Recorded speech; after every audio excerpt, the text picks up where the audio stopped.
Para que a gente possa dar sequência agora, eu gostaria de chamar o Marco, da RNP, que vai falar sobre um grande problema que a gente tem, eu acho que na região norte, que está sendo mitigado, se assim a gente pode dizer, que basicamente é a passagem de cabos submarinos na região amazônica, e enfim.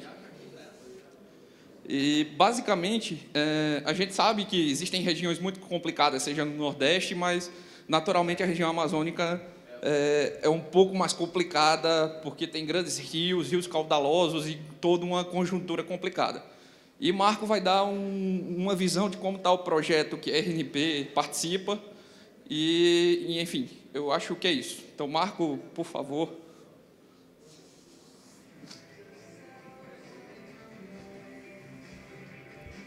Obrigado, Lucianildo. Boa tarde, pessoal. Bom, eu sou Marco Montoro, trabalho na engenharia da RNP e eu sou técnico alocado a acompanhar o projeto Amazônia Conectada, o programa Amazônia Conectada, que está sendo desenvolvido pelo Exército Brasileiro e mais um conjunto de instituições, conforme a gente vai ver. Então, na verdade, essa apresentação ela tem um histórico aí, né, vamos colocar uma situação, e depois da metade para frente é mais um relatório fotográfico com algumas curiosidades da implantação do primeiro trecho da rede. Sumário. O caráter único da Amazônia, né, o que o Luciano estava falando, são muitas as dificuldades da região. Falar um pouquinho sobre a infraestrutura atual. A motivação, nem é preciso dizer, né, mas só ressaltar alguns pontos. Vamos falar um pouquinho do projeto em si, o Programa Amazônia Conectada, o projeto piloto, né, com a Aritefé, a Infovia dos Solimões, que é o que a gente estava implantando, agora já está no segundo trecho. Alguns problemas que a gente teve na implantação, né, a gente já teve um rompimento do cabo, né, e comentar sobre a elaboração do termo de referência de manutenção da rede. Tá, então, a gente consegue ter uma ideia da dificuldade aí da região, né?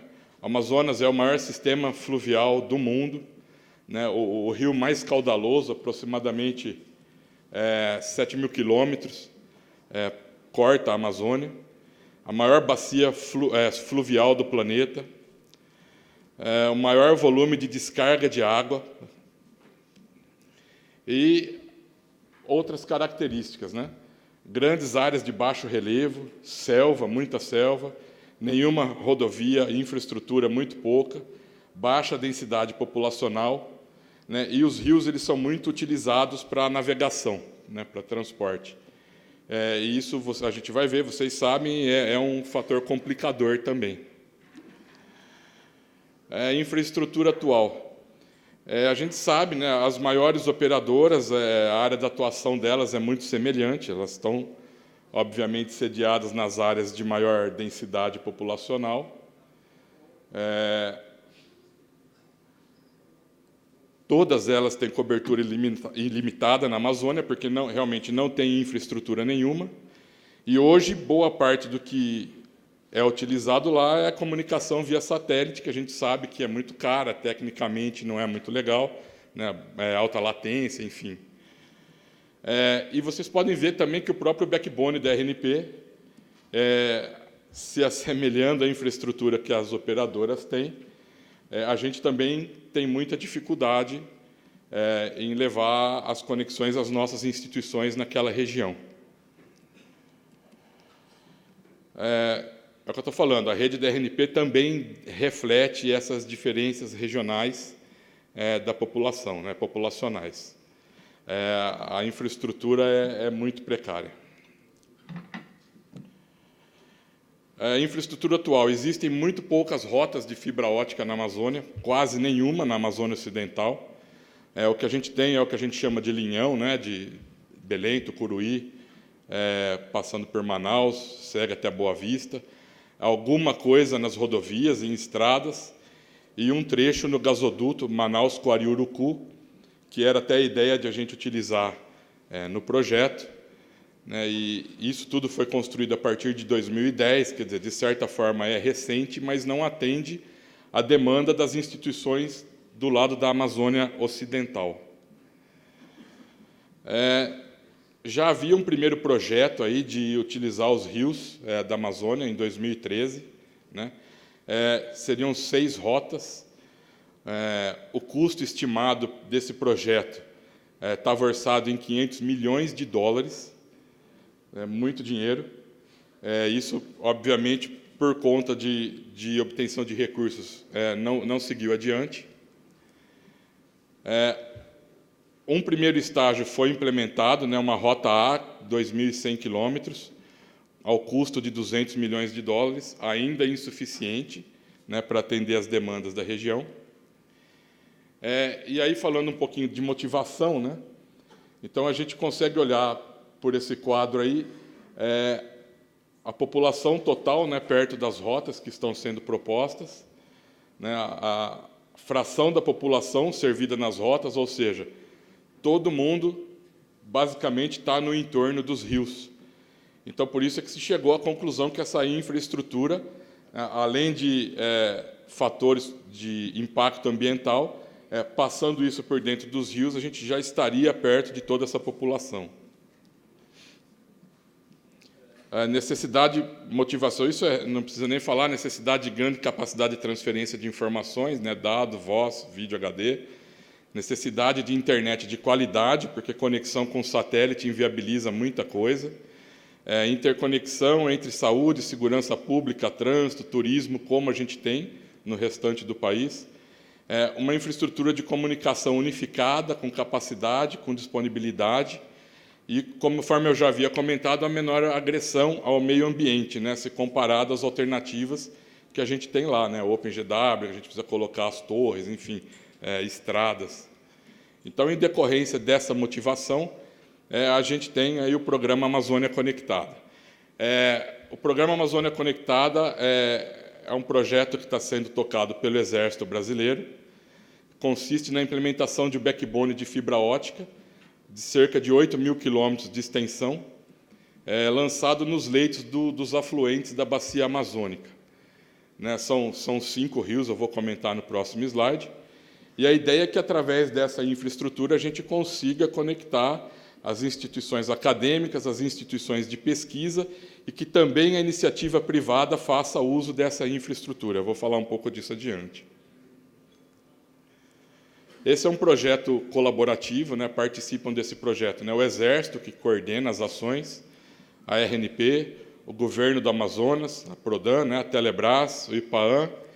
O IPAAM é o Instituto de Preservação Ambiental da Amazônia, Universidade Estadual do Amazonas, Eletronorte e o Tribunal de Justiça do Amazonas. Nem todos estão aportando recursos, né, tem instituições que estão auxiliando de outra forma. Por exemplo, o pessoal do IPAAM está cuidando de toda a parte de liberação junto aos órgãos de proteção ambiental, enfim. Foi 2 aqui. Então, esse slide mostra por onde serão construídas as infovias, né? São 5 infovias, Rio Solimões, Rio Negro, Rio Madeira, Rio Purus e Rio Juruá. A fase 1 desse projeto é o Rio Solimões, conexão de Manaus até Tabatinga. A ideia é construir esses 1.600 quilômetros de infraestrutura nessa infovia até o final de 2017, a um investimento estimado em R$300 milhões. Para vocês terem uma ideia, o custo total desse projeto gira em pouco mais de R$1 bilhão. Quase o estádio do Corinthians. É melhor fazer essa infraestrutura do que o estádio do Corinthians, mas aí já é outra história. Isso que eu sou corintiano. Essa aqui é uma prova de conceito que foi realizada em 2013, 2014, na verdade, essa implantação. Foi lançado quase 7 quilômetros de cabo fluvial no Rio Negro, fazendo uma extensão da nossa rede metropolitana lá de Manaus, a Metromal. Essa infraestrutura está em uso desde 2015, e nessa infraestrutura a gente não teve nenhuma ocorrência até o momento. Está diferente do trecho Coari-Tefé, onde a gente já teve uma ocorrência. Bom, falando sobre essa primeira etapa do projeto, né, os 240 quilômetros de Coari-Tefé, eu tirei alguns detalhes técnicos da apresentação, como o tipo de cabo, enfim, mas os cabos eles foram comprados da Nexans, né, um fabricante norueguês, são cabos submarinos. Alguns acessórios de lançamento desse cabo foram adaptados para a gente trabalhar dentro dos rios. Foi contratado pelo Exército uma empresa chamada Aquamar para fazer esse lançamento, depois de um processo lá licitatório deles. E o sistema óptico que está rodando em cima disso tudo é da Padtech. A ideia dessa primeira fase, né, quer dizer, a gente construiu esse lance Coari-Tefé, esse trecho já está pronto, já está entregue, e a ideia disso era utilizar uma infraestrutura da Telebrás, de Manaus até Coari, que, na verdade, utiliza uma infraestrutura nos gasodutos da Petrobras, mas ainda isso não está totalmente viabilizado. Então, o pessoal lá do projeto, o pessoal do Exército, eles mudaram um pouquinho a segunda fase do projeto, que já ia continuar de Tefé em diante. Eles resolveram lançar essa infraestrutura própria entre Manaus e Coari. Então, esse termo de referência para a contratação da empresa, para a aquisição de cabos, eles estão trabalhando nisso, isso está no mercado. Isso deve acontecer, o processo deve acontecer até o final desse ano, pelo cronograma deles.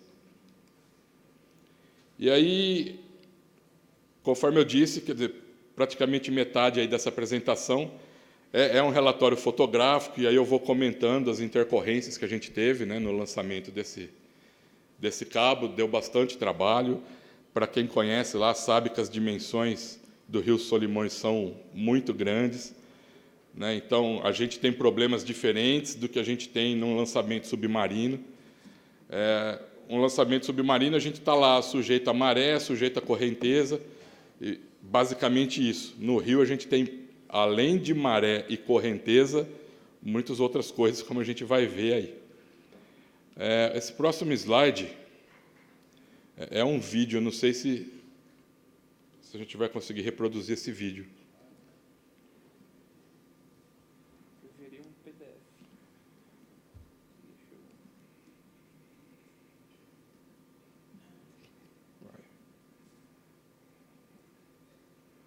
Acho que já passou o próximo slide.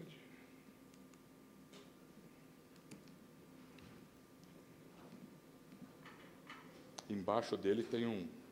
Você que está controlando isso? Ou o pessoal lá no fundo? É o pessoal lá no fundo.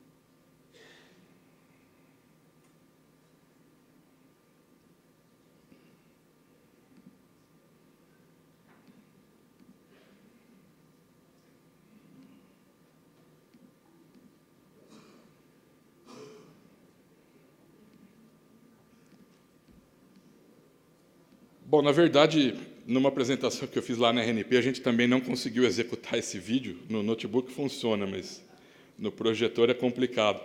Então, eu tirei várias imagens desse vídeo e coloquei ao longo da apresentação e fui comentando em cima dessas imagens. Eu posso, talvez, seja mais fácil eu comentar em cima dessas imagens mesmo.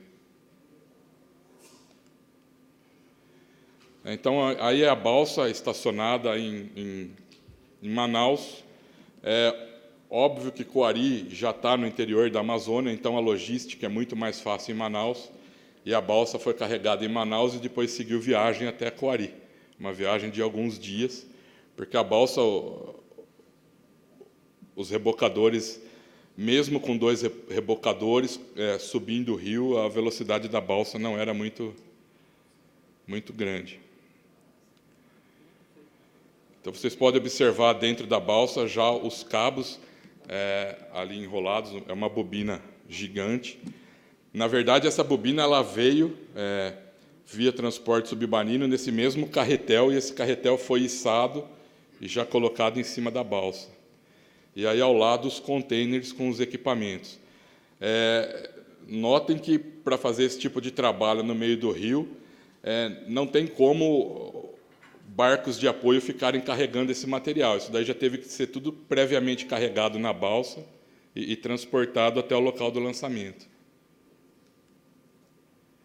Aí é o pessoal montando a plataforma de lançamento do cabo em cima da balsa.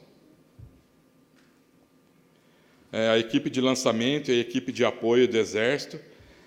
A empresa Aquamar foi contratada para fazer o lançamento do cabo, a fixação no leito do rio, e o Exército, eles garantiram um apoio em vários aspectos, na parte de alimentação, na parte de segurança. Depois tem um slide aí que mostra o pessoal do Exército fazendo a segurança. Essa é uma vista aérea da balsa, já em deslocamento, né? Nesse momento ela já está carregada, e já está subindo o rio, os rebocadores, um de cada lado. Até estilizaram a balsa aí. Aqui a balsa quando estava saindo de Manaus, essa é a ponte nova que liga Manaus ao outro lado do Rio Negro. Aqui, na verdade, o cabo já está em lançamento. Então, quer dizer, embora a gente tenha esteira de lançamento, o cabo ele tem que ser... A primeira manipulação do cabo ela tem que ser manual para garantir que ele não vai enroscar. Há um fato complicador aí, que como o rio ela tem uma correnteza num dos sentidos, o lançamento do cabo ele teve que ser contínuo do início ao fim. Na verdade, houve uma intercorrência onde a balsa precisou parar, mas a ideia é que esse lançamento dos 240 quilômetros do cabo fosse contínuo, dia e noite, com a balsa em movimento ininterrupto. E aí sempre uma pessoa aí controlando o desenrolar do cabo aí na bobina. Essa é uma imagem do cabo sendo transportado pela esteira. Final da esteira, antes da rampa de lançamento. Esses pinos que vocês estão vendo aí na esteira, eles tiveram que montar isso às pressas, porque em determinado momento do lançamento o cabo ele estava correndo, ele estava se deslocando da esteira, então eles tiveram que colocar esses pinos como guia. É uma lição aprendida para as próximas etapas aí.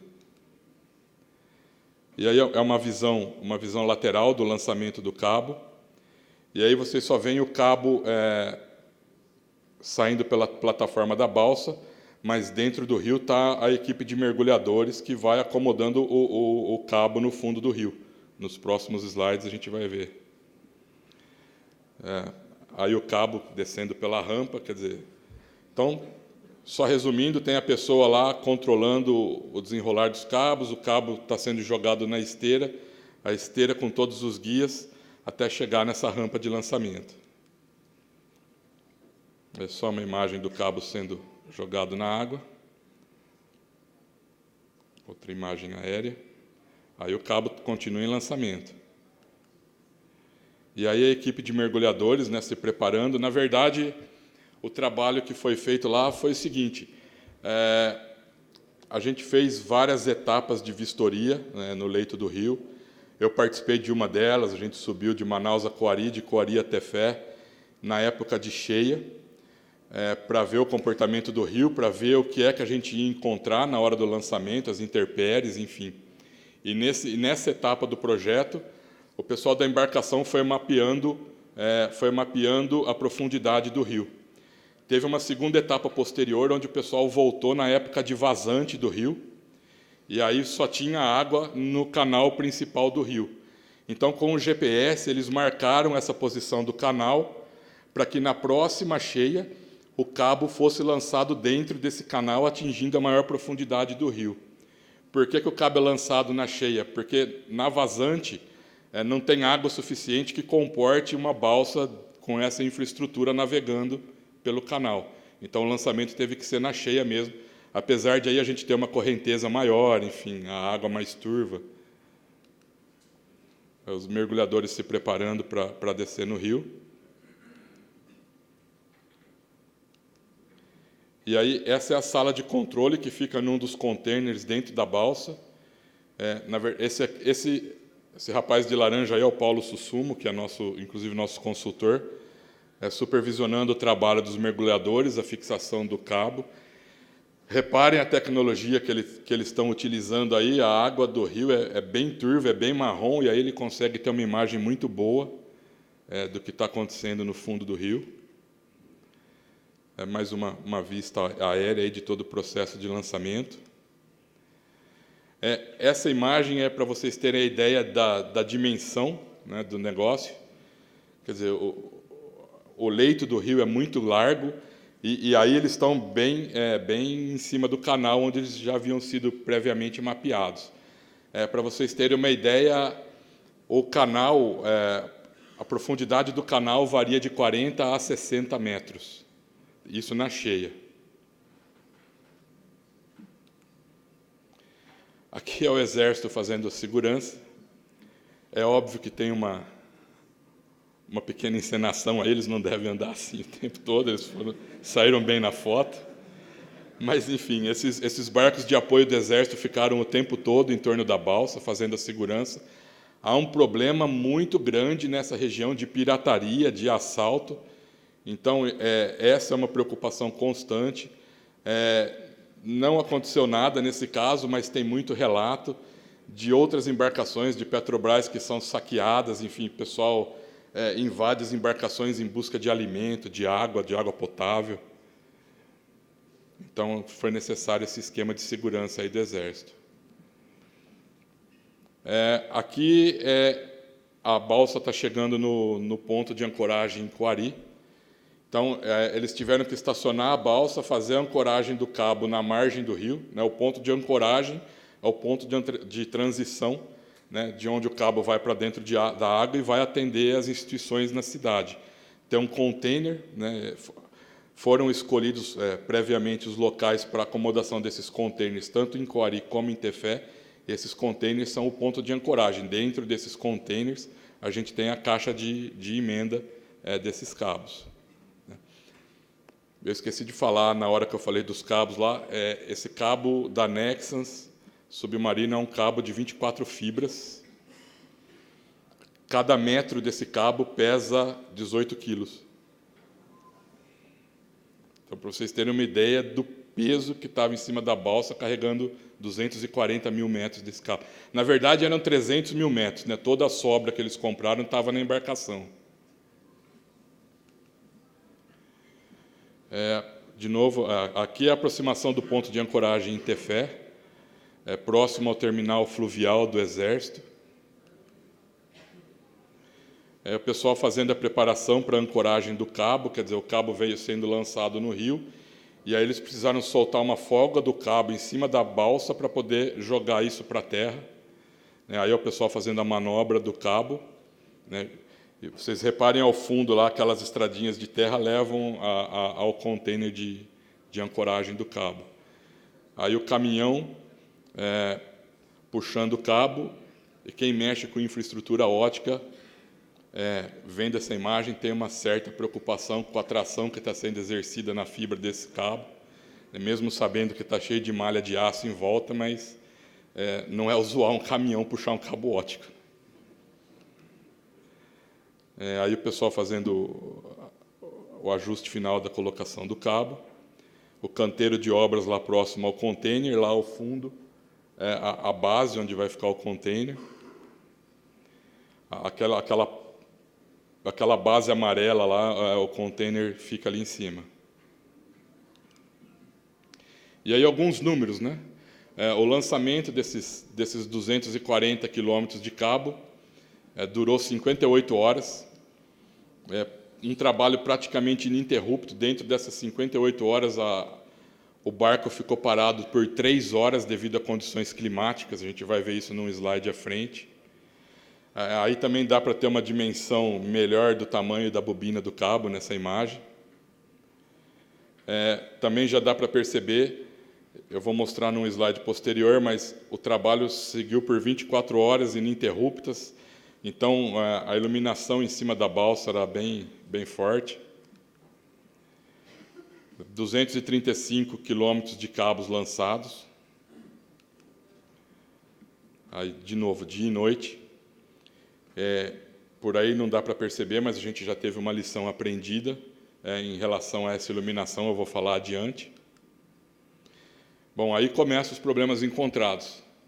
Você está lá fazendo o lançamento do seu cabo, a sua balsa descendo bonitinho, e de repente vem uma ilha desse tamanho e se coloca na frente do barco. Então, quer dizer, eles tinham se preparado para isso, também faziam parte da equipe de apoio essas lanchas ou rebocadores para empurrar esse tipo de obstáculo da frente da balsa. Mas aí, nessa imagem, dá para ver que essa lancha aí, ela não tinha força suficiente para fazer isso. Tá? Então, é uma lição aprendida, a gente vai precisar de embarcações de apoio de maior porte para as próximas etapas. Esse é um outro problema, esse é um tronco de árvore que tinha mais de 7 metros de comprimento. E aí, por sorte, esse não veio na direção da balsa, mas se viesse, ia fazer o quê? E esse é o problema com a iluminação que eu falei, quer dizer, em cima da balsa estava muito bem iluminado, mas no entorno da balsa, à noite, você não tinha a visão suficiente para saber se está descendo um tronco daquele tamanho ou se está uma ilha daquele tamanho. Então, as embarcações, nesse caso aí, o que eles fizeram é que as embarcações de apoio elas estavam andando na frente, em zigue-zague, para garantir que o rio estivesse limpo. Esse aqui foi o caso em que o barco ficou parado, a balsa ficou parada por 3 horas. Né? Algumas tempestades lá ao longo do segundo dia do lançamento, né? E a balsa ela não conseguia manter a rota estabelecida, né? Lembre-se que eu falei que o canal foi todo mapeado, e aí eles não conseguiam manter a balsa no rumo certo, então eles precisaram interromper o lançamento até que passasse essa tempestade, muita água e muito vento, a visibilidade caiu a 0 e você não conseguia controlar direito a balsa. E aí a gente já teve, agora no mês de agosto, o primeiro rompimento do cabo, né? Esse daí é o boletim de ocorrência que a gente usa lá com eles. Então, uma embarcação da Petrobras soltou uma âncora e conseguiu acertar bem em cima do cabo, ali no canal de Quari. E aí o cabo óptico não resistiu. Na verdade, por essa imagem, dá para ver que só um dos lados da malha de aço é que continua íntegra. Toda a parte de fibra foi danificada. E aí, vocês viram o cabo bonitinho enrolado lá naquela bobina, e olha o estado que ficou o cabo aí na hora de recolher. Na verdade, o slide diz aí, né, o movimento para soltar o cabo da âncora da embarcação danificou aproximadamente 800 metros do cabo. E na verdade, quando a gente faz uma emenda subfluvial, nunca é uma emenda só, como a gente está acostumado com uma emenda aéreo-subterrânea. Sempre são 2 pontos de emenda. Então, já nesse caso aí, entre um ponto e outro, foram quase 1.000 metros de cabo. O cabo recolhido sobre a balsa aí, quer dizer, a estrutura dele bem danificada. Uma outra imagem aí do que sobrou do cabo. E essa daí é a caixa de emenda utilizada, é uma caixa proprietária da Nexans. O pessoal está trabalhando agora no edital de uma emenda que chama UQJ, que é uma emenda universal. Eu não vou entrar muito no detalhamento técnico, mas isso só para vocês terem uma ideia. E no próximo slide, de novo, o nosso consultor aparece aí fazendo pose com a emenda já finalizada e aguardando o lançamento de novo no leito do rio. Aí o cabo já está emendado, é uma das emendas, tem uma outra emenda a 1.000 metros depois. E aí a próxima etapa aí, dessa parceria, quer dizer, cabe à RNP elaborar o termo de referência para a contratação dos serviços de manutenção. É um negócio muito fácil, bem trivial, né? Então, quer dizer, a gente está procurando extrair o máximo possível aí de aprendizado para poder contribuir nesse termo de referência. Na verdade, o termo já está pronto, a gente já terminou esse trabalho, e isso ainda não foi ao mercado, porque eles tiveram aquela necessidade de trocar a segunda etapa do projeto, e eles estão priorizando a construção do trecho Manaus-Coari. Então, tão logo esses processos estejam finalizados, eles devem tocar esse processo aí do termo de referência de manutenção. Hoje em dia, a própria Aquamar é quem está se responsabilizando pela manutenção. Tá? Isso foi um acordo, lá, uma contrapartida, quer dizer, eles fizeram o lançamento e tem uma data, lá, um período em que eles se responsabilizaram pela manutenção, eles é que tiveram que fazer aquele primeiro trabalho de manutenção naquela ocorrência. Não foi tudo redondinho, mas, de novo, são lições aprendidas. Então, basicamente é isso, só mostrar aí os meandros do que foi essa aventura aí, do que ainda tem pela frente, tem muita coisa pela frente, né? E, para vocês terem uma outra ideia da ordem de grandeza, quer dizer, o custo total desse projeto em torno de 1 bilhão de reais, e até agora foram gastos 15 milhões, né, para esse trecho de 240 quilômetros. Então, tem muita coisa ainda a ser feita. Basicamente é isso, pessoal.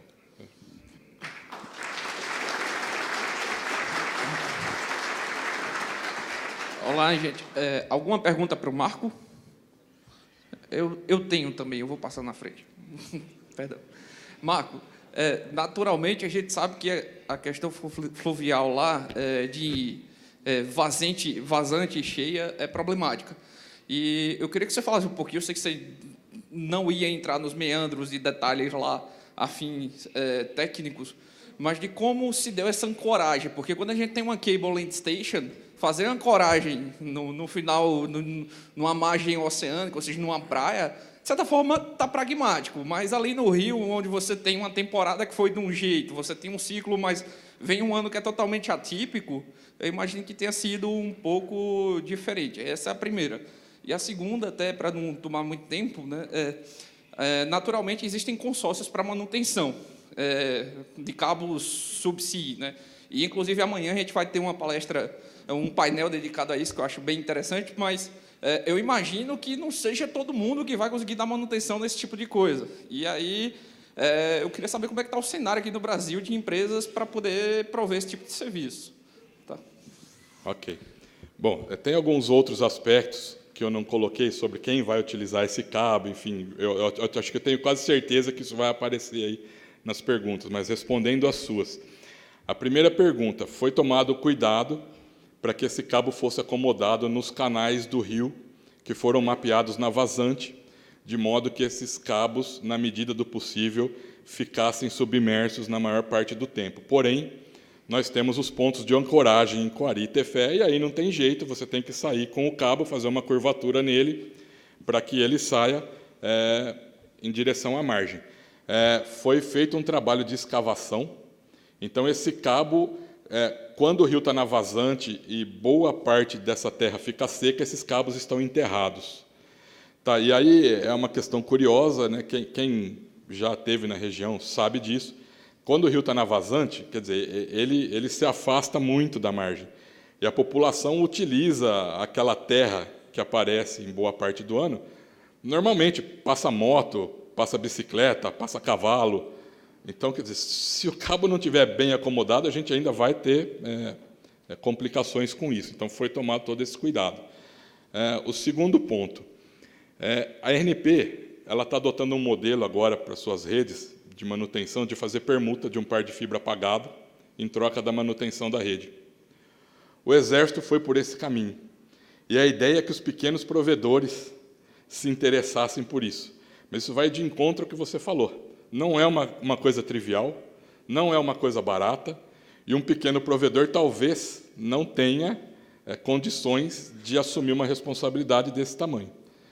Então, justamente o consórcio, o Exército, quem está tocando isso, pensa em consórcios para fazer a gestão desses trabalhos de manutenção. Tá?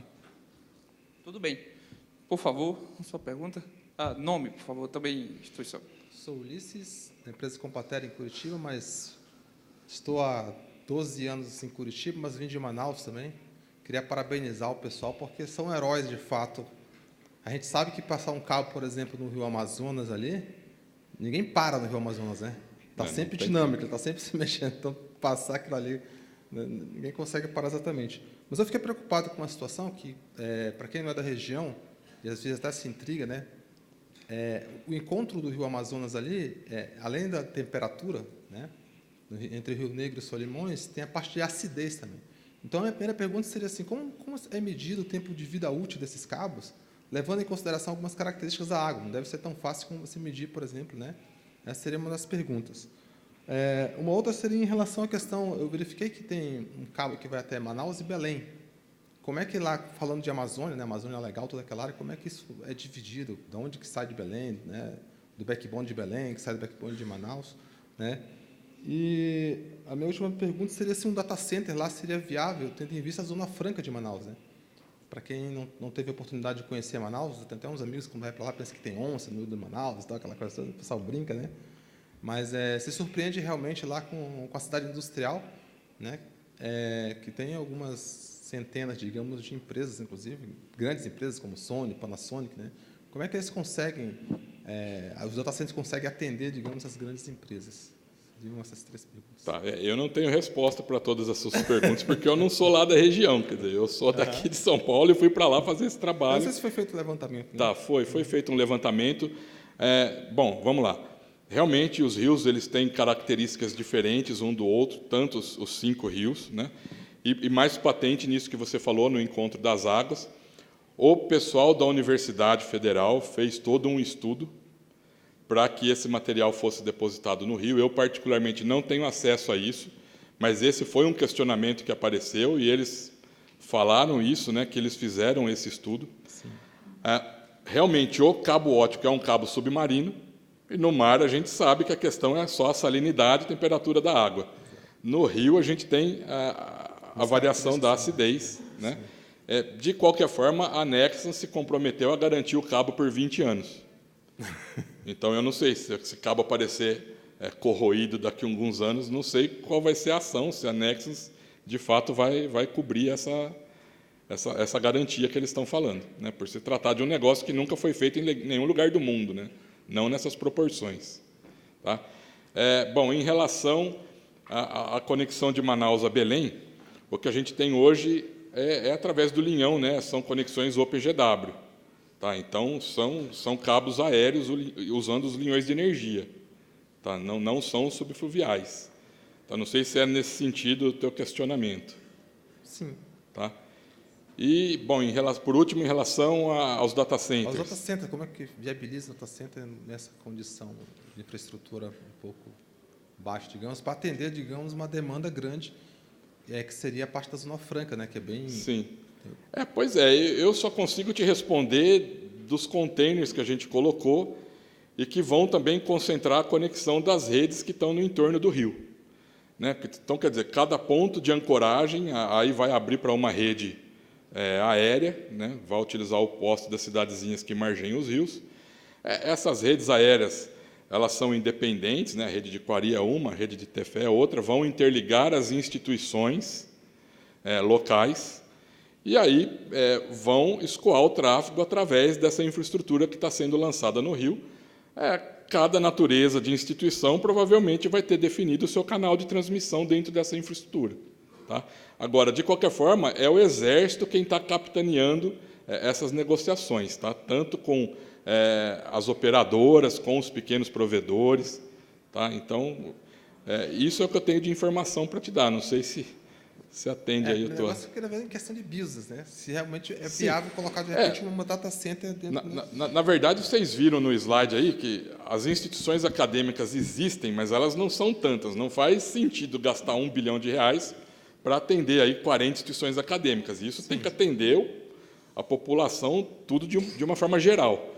Então, mecanismos vão ser estabelecidos para que isso aconteça, né? As operadoras, os provedores, eles vão ter participação de alguma forma nessa infraestrutura, sem dúvida.